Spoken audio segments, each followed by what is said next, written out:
Oui, alors bonjour. Bienvenue au musée de la guerre. Nous possédons une grande collection d'objets de la Première Guerre mondiale, mais pas seulement des armes et des armements, des objets de la vie quotidienne. Vous pourrez peut-être vous faire une idée de ce qu'était la vie à cette époque. Oui. Très bien, bon, chacun est libre d'aller voir ce qu'il veut.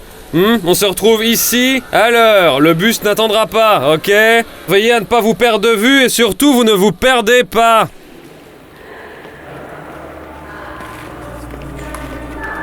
Hey, tu m'imagines portant un de ces uniformes? Hey, tu tomberais sûrement amoureuse de moi. Dans tes rêves.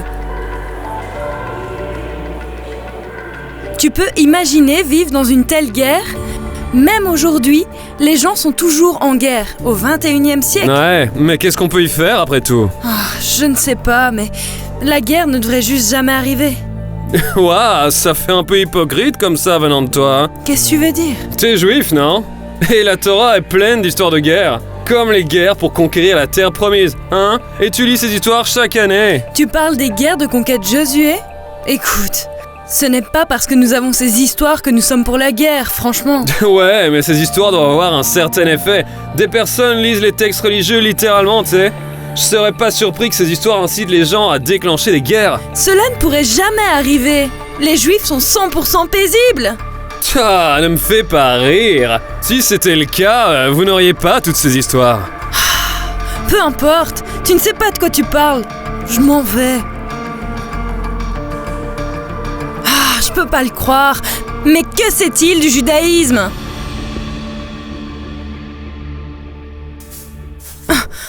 Oh, désolé, monsieur. Hé, tu as l'air perdu. Je suppose que je le suis. Comment je peux rejoindre le hall principal, s'il vous plaît? Je vais vous y conduire. Suivez-moi. Alors, le musée vous a laissé bonne impression? Pour être honnête, c'est très déconcertant. C'est dur d'imaginer qu'une telle guerre a eu lieu. Ce qui est bien triste, c'est qu'autant de guerres aient eu lieu. Je sais, je suis juive. Quelqu'un m'a récemment rappelé toutes les histoires de guerre dans la Torah. Shalom. Shalom. Vous êtes juif aussi? Oui. Alors, qu'est-ce que tu penses de toutes ces histoires? Eh bien, la guerre est horrible, bien sûr. Mais j'ai toujours pensé que les guerres de conquête de Josué étaient nécessaires. Que, sans faire la guerre, les anciens Israélites n'auraient jamais atteint la terre promise. Mais ça ne veut pas dire que je pense que la guerre est une bonne idée. Je suppose que je n'y ai jamais beaucoup pensé. Ma communauté juive ne parle pas beaucoup de la guerre. Je comprends. Il y a une raison historique à cela. Les communautés juives n'ont pas toujours possédé d'armée, donc elles ne pensaient pas beaucoup à la guerre, fatalement. Alors personne n'a rien dit? Eh bien, les anciens rabbins faisaient une distinction importante entre les guerres commandées et les guerres discrétionnaires. Les guerres commandées sont, comme leur nom l'indique, commandées par Hachem. Elles sont sacrées et importantes, donc chaque juif doit y prendre part. Les guerres discrétionnaires sont moins importantes et les juifs ne sont donc pas forcés d'y participer. Les guerres dites d'expansion, c'est-à-dire pour conquérir de nouveaux territoires, sont un exemple de guerre discrétionnaire. Qu'en est-il des guerres pour la conquête de la terre promise dans la Torah? Le Talmud les considère comme des guerres commandées. Mais il y a un hic.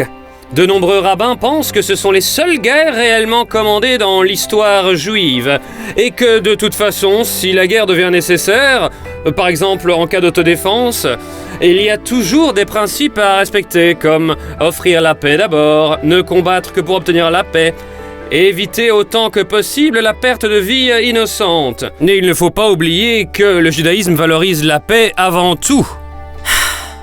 Je crois que je comprends. J'aimerais pouvoir continuer à vous parler de tout ça. Je n'ai pas le temps. Je dois vraiment retourner travailler maintenant. Ok. Merci pour votre aide. Au revoir. Oh, attendez! Où deviez-vous retourner?